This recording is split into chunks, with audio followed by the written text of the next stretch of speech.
है, सब लोग अपनी तैयारी में लगे हुए हैं। सास सुबह 7 बजे उठती है और जल्दी से किचन में जाती है। वो देखती है कि रात के बर्तन ऐसे ही पड़े हुए हैं। बहू ने उसे अभी तक धोया नहीं है। तभी वो अपनी बहू को आवाज लगाते हुए कहती है, अरे बहू, अभी तक सुबह नहीं हुई तुम दोनों की? ना अभी तक चाय मिली है और ना ही नाश्ता बना है, और ये रात के बर्तन अभी तक ऐसे ही पड़े हुए हैं। आज घर का काम होगा भी या नहीं? तभी बड़ी बहू वहां आती है और बोलती है, माँ जी, वो मैं कल रात देर से आई थी तो मैं देर से सोई, इसीलिए मैं सुबह देर से उठ रही हूँ और अभी मैं बहुत थकी हुई हूँ। मुझे वापस से ऑफिस भी जाना है, तो मैं तो अभी ये खाना वगैरह नहीं बना सकती। और आज तो बर्तन धोने की बारी नेहा की थी, नेहा ने अभी तक नहीं धोए बर्तन, तो इसमें मेरी कोई गलती नहीं है। तभी नेहा वहां किचन के पास खड़ी होती है और उन दोनों की बात सुनकर किचन के अंदर जाती है और बोलती है, तो क्या दीदी मैं फ्री बैठी रहती हूँ क्या? मुझे भी बहुत सारे काम होते हैं। सॉरी माँ जी, मैं बर्तन धोना भूल गई। वो मुझे भी बुटीक से कुछ ऑर्डर आए थे ना, तो मैं अपने काम में लगी हुई थी। मुझे अभी अर्जेंटली बुटीक जाना है, तो मैं तो अभी खाना नहीं बना सकती। वाह वाह वाह वाह, महारानिया, तुम लोगों के ही तो ऐश है। अपने काम से पल्ला झाड़ के चल दी तुम दोनों। यहाँ क्या काम करने का ठेका मैंने ले रखा है क्या? माँ जी, हम कमा भी तो आपके लिए ही रहे हैं ना। आपको ज्यादा परेशानी है तो आप काम वाली बाई रख लीजिए, वो कर देगी घर का सारा काम। अरे जाओ जाओ, तुम लोग अपने काम पर ध्यान दो, मुझे ज्ञान देने मत आओ बहू। मैं कर लूंगी सारा काम। काम वाली का क्या घर के सदस्य की तरह काम थोड़े ही करेगी। वो तो बस अपना काम निपटा के जैसे तैसे काम करके चली जाएगी। तुम लोग मुझे मत सिखाओ, अपना काम करो, समझी? अब ये तो आपकी प्रॉब्लम है। मैं जा रही हूँ, मुझे ऑफिस के लिए देर हो रही है। इतना बोलकर दोनों बहुएं वहां से चली जाती हैं और कमला देवी गुस्से से किचन का काम करने लगती हैं। वहीं दूसरी तरफ हम देखते हैं डाइनिंग टेबल पर ओम प्रकाश जी और उनके दोनों बेटे प्रशांत और आलोक उनके साथ ही बैठे हुए होते हैं और वो तीनों आपस में एक दूसरे को देखते हैं। लगता है आज भी हमें सुबह का नाश्ता नसीब नहीं होने वाला है। मुझे भी कुछ ऐसा ही लग रहा है पापा, आज का नाश्ता भी गया समझो। थोड़ी देर बाद कमला देवी ओम प्रकाश जी के पास आके बैठती हैं। मैं तो अब घर के काम कर करके थक गई हूँ। मुझसे अब ये सब काम नहीं होता, और इस घर की बहुएं अपने आगे इन्हें कुछ दिखता ही नहीं है। इन्हें तो बस खुद का काम और पैसा ही दिखाई देता है। अरे भाग्यवान, क्या हो गया? क्यों इतना गुस्सा कर रही हो?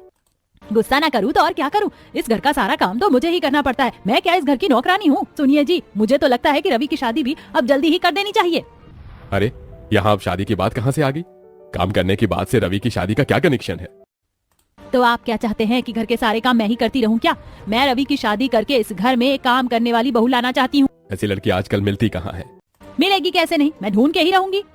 कमला देवी रवि के लिए गांव की गवार लड़की की तलाश में लग जाती हैं जो बस घर के काम कर सके। कुछ दिन बाद उन्हें नजदीक के गांव की एक गैर गरीब लड़की के बारे में पता चलता है। कमला देवी उसे देखने उसके घर जाती हैं। आरती सादे कपड़े में कमरे में आती है और वो बहुत ही खूबसूरत लग रही होती है। बेटी, तुम्हारा नाम क्या है? जी, मेरा नाम आरती है। बहुत ही प्यारा नाम है बेटी। तुम्हें क्या क्या आता है? जी, से सारे काम आते हैं, सिलाई कढ़ाई बुनाई, ये सारे काम में निपुण है। अच्छा, इसे घर के सारे काम तो आते हैं ना? हाँ, इसे घर के सारे काम आते हैं। इसने 10वीं तक पढ़ाई की है। जी, ये तो बहुत अच्छी बात है। मुझे आपकी लड़की पसंद है। मैंने तय कर लिया है कि मैं इसे ही अपने घर की बहू बनाऊंगी।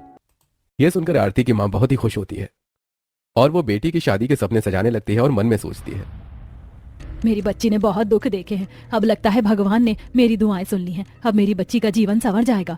माँ, आप क्या सोचने लगी? कुछ नहीं, बस मैं आज बहुत खुश हूँ। मेरी बच्ची अब बड़े से घर की बहू बनने जा रही है। मुझे तो विश्वास ही नहीं हो रहा। पर माँ, वो हमारे जैसी गरीब से अपने बेटे का रिश्ता क्यों करना चाहती हैं? ये भी तो सोचो। बेटी, ये सब तू मत सोच। मुझे अपने भोलेनाथ पर पूरा भरोसा है। वो जो करेंगे अच्छा ही करेंगे। धीरे धीरे शादी का समय भी नजदीक आ जाता है और बहुत ही सिंपल तरीके से शादी संपन्न हो जाती है। आरती घर में प्रवेश करने के लिए गाड़ी से उतरती है और घर को देखते ही चौंक जाती है और मन में सोचती है, बाप रे, इतना बड़ा घर! ऐसे घर तो मैंने सिर्फ फिल्मों में ही देखे हैं। मैं यहाँ कैसे सब मैनेज करूंगी? आरती इतना सोच ही रही होती है कि तभी वहां उसकी दोनों जेठानी शालिनी और नेहा वहां आती है। ओ माय गॉड, ये माँ जी ने कैसी बहू ढूंढी है देवर जी के लिए। ये तो गाँव की देहातन लगती है। इसका लहंगा तो देखो कितना ओल्ड फैशन है। अरे पागल, ये सब इसके सामने बोल के क्या फायदा है? माँ जी ने अपना दिमाग चलाया और गंवार बहू उठा ले आई हैं। अब से हमारे बर्तन धोने की ड्यूटी खत्म। वाह, ये तो माँ जी ने बहुत ही अच्छा काम किया इस गंवार को बहू बनाकर। कमला देवी आरती की थाल लेकर वहां आती हैं और बहू का गृह प्रवेश करवाती हैं और बोलती हैं, बहू, अब से ये तेरा घर है। तुझे ही अब इस घर को संभालना है। मुझे तो पता है कि तू इस घर को अच्छे से संभाल लेगी। आरती यह सब सुनकर बहुत सोच में पड़ जाती है कि उसके साथ आगे क्या होने वाला है। ऐसे ही दिन बीत जाता है और दूसरे दिन सुबह 6 बजे नहाकर आरती किचन में जाती है तो उसकी सास वही चाय बनाने के लिए पानी उबाल रही होती है। वाह बहू, तू इतनी जल्दी उठ गई, ये तो बहुत अच्छी बात है। अब तो उठी गई है तो सबके लिए नाश्ता बना देना। तेरे ससुर जी और जेठ जी के लिए टोस्ट, दोनों बहुएं तो ओट्स खाएंगे और मेरे लिए थोड़ी सी खिचड़ी बना दे। मेरी तबीयत थोड़ी ठीक नहीं है तो मैं आराम करने जा रही हूँ। जी माँ जी, जब दीदी उठ जाएंगी तो सब काम जल्दी हो जाएगा, आप चिंता मत कीजिए। अरे वो दोनों कहाँ किचन में कदम रखती हैं? उन्हें तो अपने काम से ही फुर्सत नहीं मिलती। पर माँ जी, मैं ये सब अकेले। मेरी बच्ची, मुझे पता है कि तू ये सब कर लेगी। मैं एक गुणी बहू ले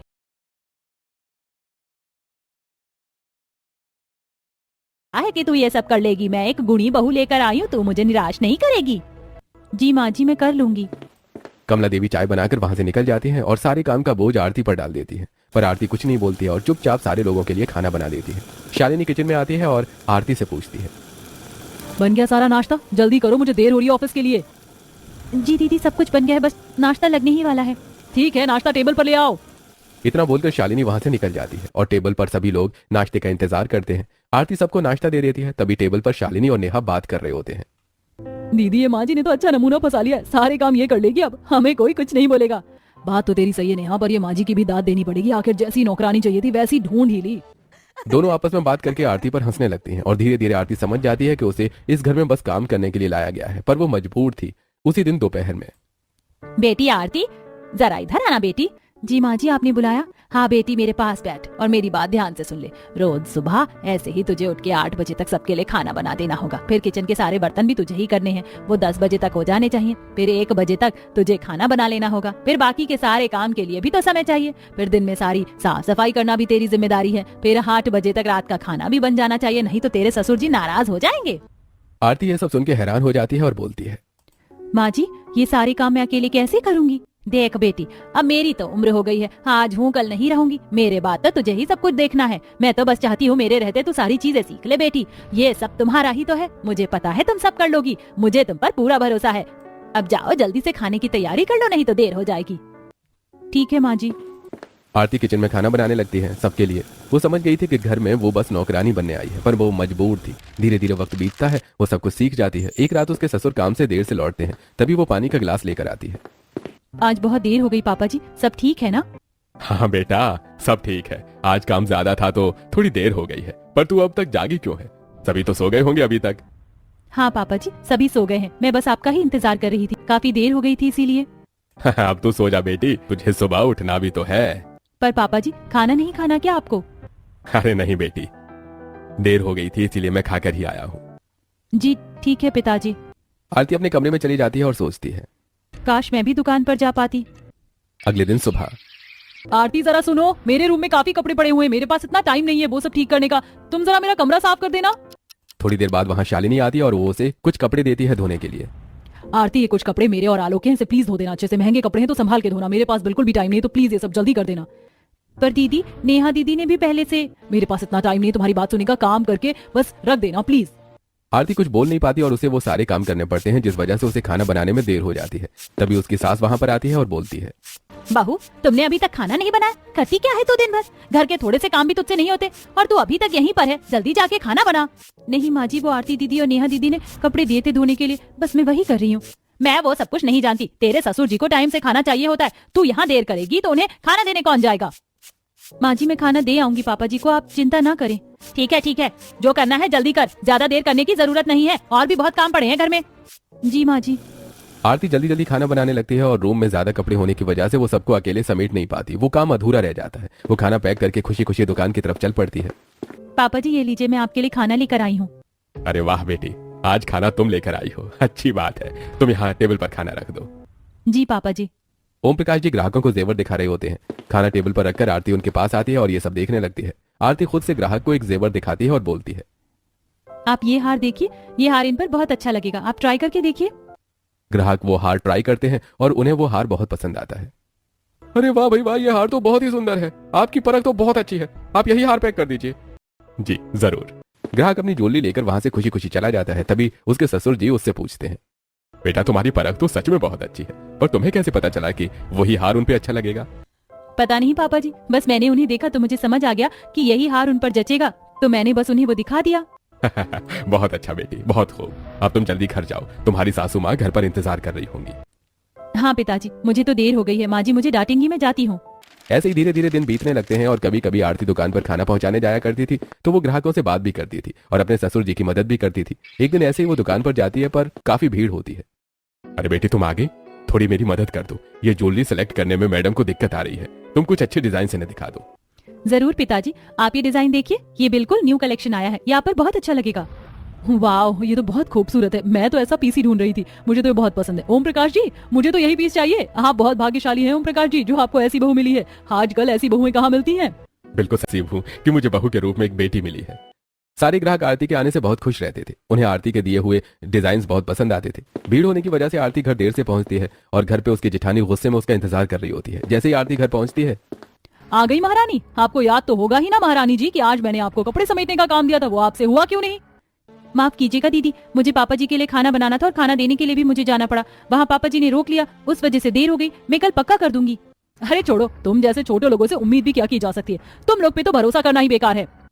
ये सब सुनकर आरती बहुत ज्यादा उदास हो जाती है। वो खुद को संभाल रही होती है कि इतने में ही उसकी सास भी आ जाती है और बोलने लगती है। क्यों री, तुझे इतनी देर कैसे हो गई? तुझे पता नहीं है क्या घर में बाकी काम भी होते हैं, वो कौन करेगा? और खाना क्यों नहीं बना अब तक?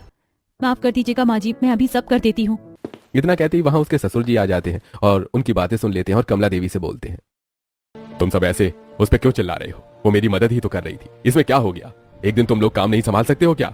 मदद? और ये गवार आपकी क्या ही मदद करेगी जी? और इन छोटे लोगों के क्या भरोसा, कब क्या उठा ले पैसों के लालच में।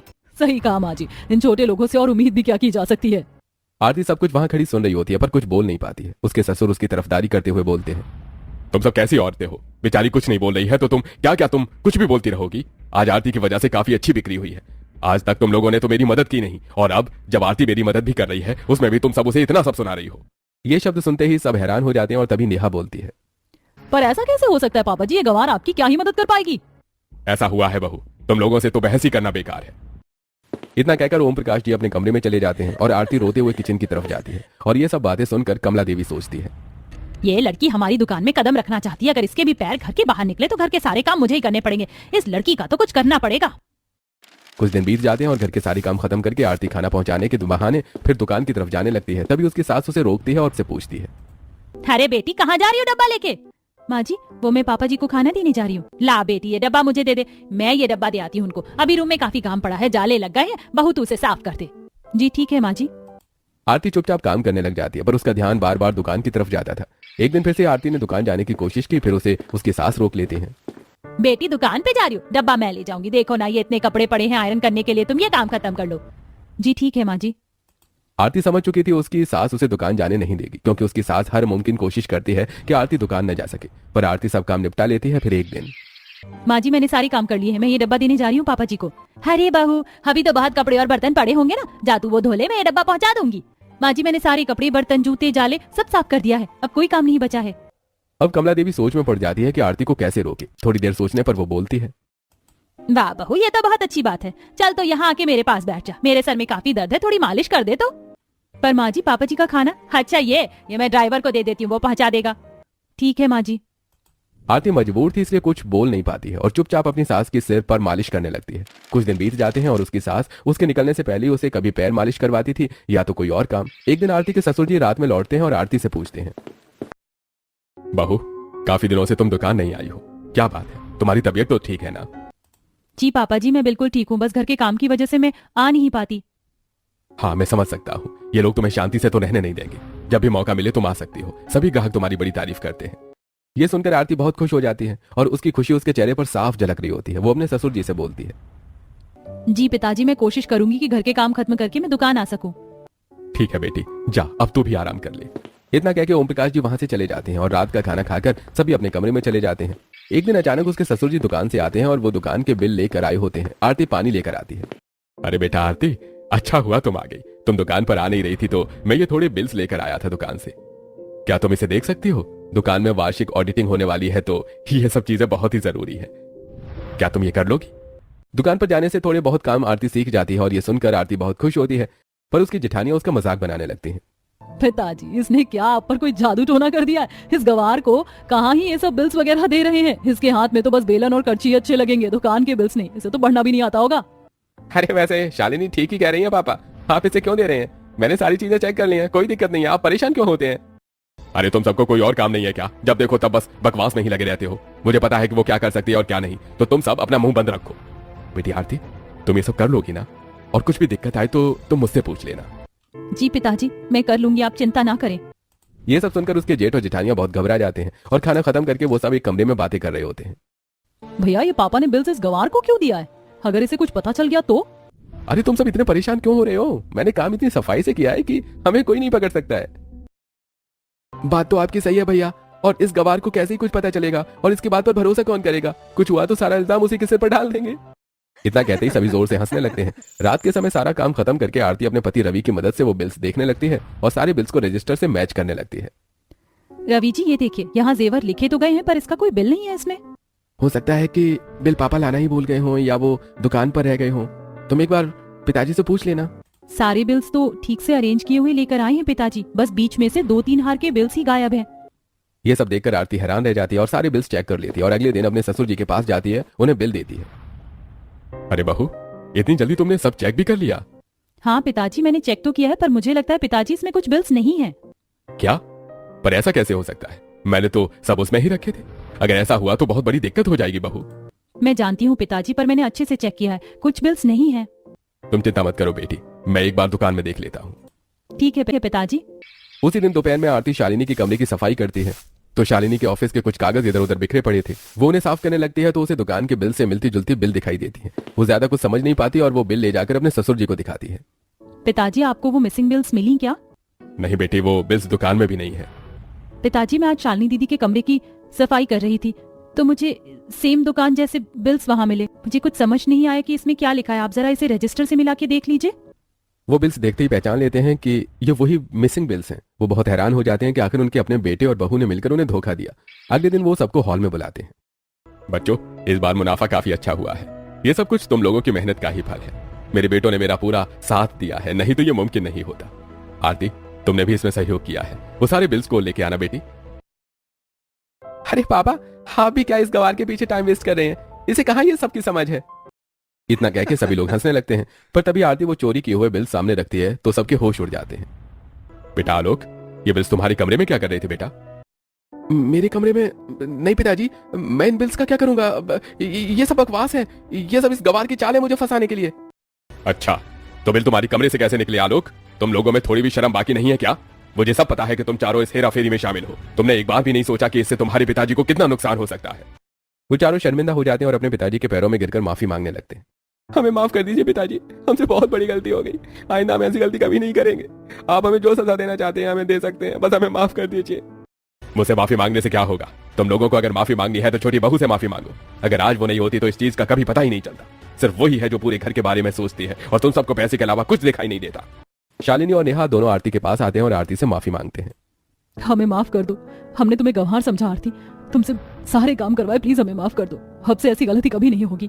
दीदी, मैं आप दोनों से नाराज नहीं हूँ, पर जो भी आप सबने किया उससे पिताजी को बहुत बड़ा नुकसान हो सकता था। ये सब देखकर उनके ससुर जी आरती के पास आकर बोलते हैं, मुझे तुम पर बहुत नाज है बहू। शायद अगर मेरी कोई बेटी होती तो बिल्कुल तुम्हारी तरह ही होती। पिताजी अगर आपने मेरा साथ नहीं दिया होता तो मैं ये सब कुछ नहीं कर पाती। मैंने कभी अपने पिताजी को नहीं देखा, पर अगर मेरे पिताजी होते तो वो बिल्कुल मुझे आप जैसा ही प्यार करते। ये सब देखकर कमला देवी को भी अपनी गलती का एहसास होता है। मुझे भी माफ कर दे बेटी, मैंने भी हमेशा तुझसे बस घर के काम ही करवाए, पर अब नहीं। घर के सारे काम की जिम्मेदारी अब हर एक सदस्य की होगी। आरती अकेले सब काम आज से नहीं करेगी। इतना कहते ही कमला देवी आरती को गले से